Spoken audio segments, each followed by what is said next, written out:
যোৰহাটত আজিৰে পৰা আৰম্ভ সদৌ অসম আহোম সভাৰ 63তম দ্বিবাৰ্ষিক কেন্দ্ৰীয় অধিৱেশন।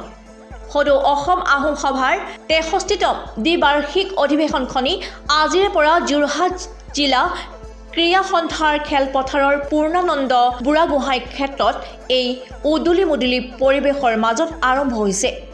আজি পুৱা উদযাপন সমিতিৰ বিষয়ববীয়াসকলে বন্তি প্ৰজ্বলন কৰাৰ পিছতে ক্ষেত্ৰৰ বিপণী ফিতা কাটি উদ্বোধন কৰে বিশিষ্ট ক্ৰীড়া সংগঠক তথা তেল নিগমৰ অৱসৰপ্ৰাপ্ত বিষয়া বিশ্ব বুঢ়াগোহাঁয়ে।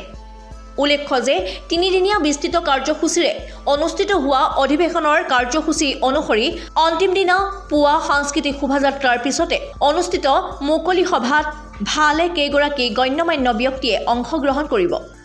মুকলি সভাতে স্মৃতিগ্ৰন্থ উন্মোচনৰ উপৰিও সম্বৰ্ধনা জনোৱা হ'ব বিশিষ্ট কেইবাগৰাকী ব্যক্তিক। সন্ধিয়ালৈ মুকলি মঞ্চত অনুষ্ঠিত হ'ব সাংস্কৃতিক কাৰ্যসূচী। আমাৰ আজি এই অধিৱেশনখন 63তম যিখন অধিৱেশন সেইখন আজিৰ পৰা আৰম্ভ হৈছে। সদৌ অসম আহোম সভাৰ মানে কেন্দ্ৰীয় অধিৱেশন যোৰহাটত আজিলৈকে হোৱা নাই। 1947ৰ আগতেই হৈছিলে।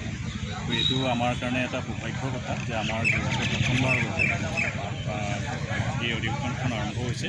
আজি বন্তি প্ৰজ্বলনেৰে ৰাতিপুৱাৰ বন্তি প্ৰজ্বলনে আজিৰ দিনটোৰ কাৰ্যসূচী আৰম্ভ হৈছে। দিনটোত কুইজ আছে, কুইজ প্ৰতিযোগিতাখন ইতিমধ্যে চলি আছে। তাৰপিছতে আজি প্ৰথম দিনাৰ কাৰ্যনিৰ্বাহক সভা হ'ব। ৰাজ্যিক কাৰ্যনিৰ্বাহক সভাখন অলপ পাছতে আৰম্ভ হ'ব। তাৰপিছতে সন্ধ্যালৈ আমাৰ সাংস্কৃতিক সন্ধ্যা আছে। তাতে মণ্টু গোহাঁই, জ্যোতিমেলা বুঢ়াগোহাঁই, ৰিণ্টু শইকীয়াকে আদি কৰি কেইবাজনো সংগীতজ্ঞই ইয়াত নিজৰ গান পৰিৱেশন কৰিব। আমি আশা কৰিম যোৰহাটৰ সকলো ৰাইজৰ ইয়াত সহযোগিতা থাকিব। আৰু ইতিমধ্যে আপোনালোকে লক্ষ্য কৰিছে আমাৰ ইয়াতে বহুতো ষ্টলো খোলা হৈছে। বিশেষকৈ আমাৰ জাতীয় সাজপাৰ, তাৰপিছত জাতীয় খাদ্য সম্ভাৰৰ বহুত ষ্টল আহিছে। এইটো আমাৰ কাৰণে সৌভাগ্যৰ বিষয়।